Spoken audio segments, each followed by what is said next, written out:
बच्चों, let's read the question. The question says, given below is a graph drawn on the parameters of growth versus time. In this A, B, C respectively represent. तो question में हमें एक graph given है और ये graph किस parameter के basis पर है?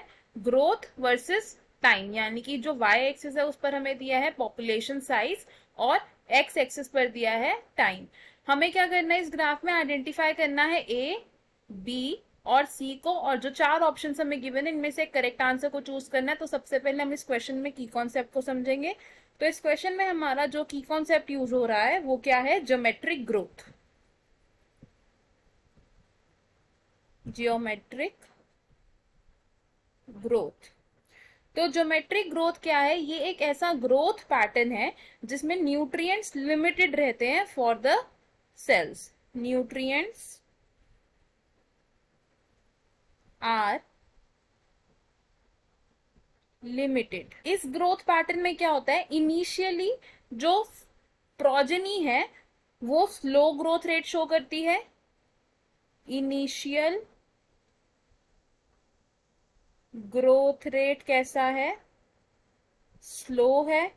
और इस फेज में जब पॉपुलेशन होती है तो इसे हम क्या कहते हैं? इसे हम कहते हैं lag phase.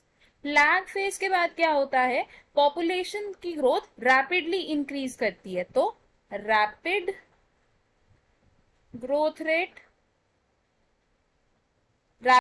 Rapid growth rate यानी कि जो पॉपुलेशन है उसका साइज एक्सपोनेंशियली इंक्रीज हो रहा है.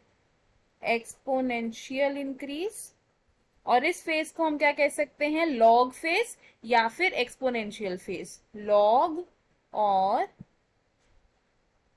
Exponential phase. एंड इस फेज के बाद क्या होता है? जो हमारी पॉपुलेशन है वो स्टेडी स्टेट को अचीव कर लेती है, यानी कि जो पॉपुलेशन ग्रोथ रैपिड था वो स्लो डाउन हो जाता है. Growth slow down, which means क्या स्टेट अचीव हो चुका है?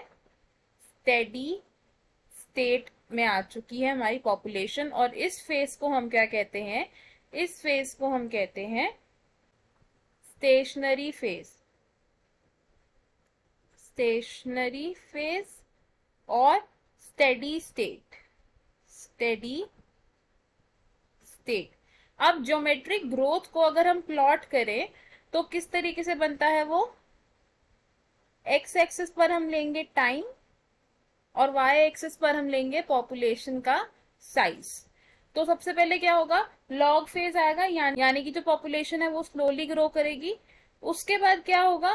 पॉपुलेशन में रैपिड इंक्रीज आएगा, यानी कि एक्सपोनेंशियल ग्रोथ होगी.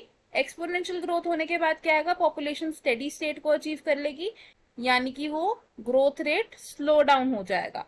तो अब ये जो तीन रीजन्स हैं इनसे जो ग्राफ बनता है, इस तरीके के ग्राफ को हम क्या बोलते हैं?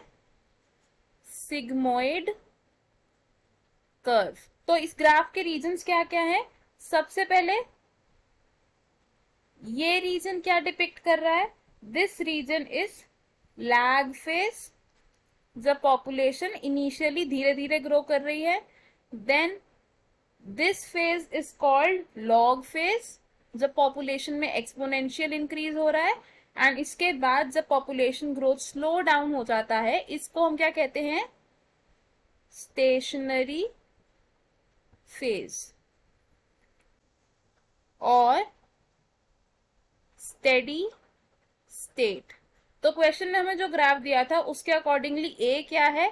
स्टेडी स्टेट फेज, बी है लैग फेज और सी क्या है? Log phase. तो हमारा करेक्ट आंसर क्या होगा from the given options? The correct answer will be option B, जिसका मतलब क्या है? A is steady state phase, B is lag phase and C is log phase. तो हम क्या लिखेंगे? Option B is correct. बाकी के ऑप्शंस क्यों इनकरेक्ट है? Option A says A represent कर रहा है एक्सपोनेंशियल फेज को, बी रिप्रेजेंट कर रहा है लॉग फेज को और सी रिप्रेजेंट कर रहा है स्टेडी स्टेट फेज को. तो ये गलत कॉम्बिनेशन है, इसलिए ऑप्शन रॉन्ग हो जाएगा. Option she says A represent कर रहा है स्लो ग्रोइंग फेज को, बी रिप्रेजेंट कर रहा है लैग फेज को एंड सी रिप्रेजेंट कर रहा है स्टेडी स्टेट फेज को, लेकिन इस क्वेश्चन में सी स्टेडी स्टेट फेज को रिप्रेजेंट नहीं कर रहा है, इसलिए ऑप्शन रॉन्ग हो जाएगा। ऑप्शन डी से ए रिप्रेजेंट कर रहा है लैग फेज को, बी रिप्रेजेंट कर रहा है स्टेडी स्टेट फेज को और सी रिप्रेजेंट कर रहा है लॉग फेज को। तो ये ऑप्शन भी रॉन्ग हो जाएगा बिकॉज ए लैग फेज को रिप्रेजेंट नहीं कर रहा है और बी स्टेडी स्टेट फेज को रिप्रेजेंट नहीं कर रहा है। तो हमारा करेक्ट और फाइनल आंसर होगा इस क्वेश्चन में option B. I hope you understood it well. All the best. Thank you.